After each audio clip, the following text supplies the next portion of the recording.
চাঁদপুরের এক ছোট্ট গ্রামে থাকত গরিব চাষি রহিম। তার ছিল মাত্র এক টুকরো জমি আর ভাঙা একটা লাঙল।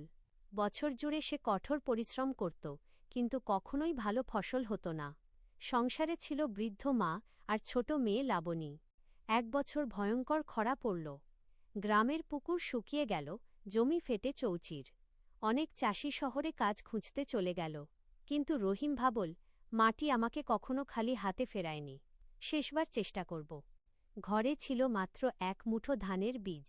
মা বললেন, এই বীজ রান্না করে খেয়ে ফেল বাবা, না হলে আমরা না খেয়ে মরব। রহিম চুপ করে রইল। রাতে মেয়েটা এসে বাবার হাতে বীজগুলো তুলে দিয়ে বলল, আব্বা, তুমি এগুলো মাটিতে দাও। আল্লাহ চাইলে আবার ধান হবে। পরদিন ভোরে রহিম শুকনো জমিতে শেষ বীজ বুনে দিল। গ্রামের লোক হাসাহাসি করল।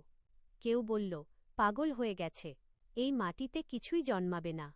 কিন্তু ৩ দিন পর হঠাৎ আকাশ কালো হয়ে এল। শুরু হল টানা বৃষ্টি।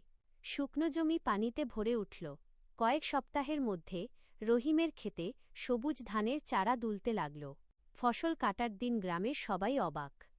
অন্যদের জমি নষ্ট হলেও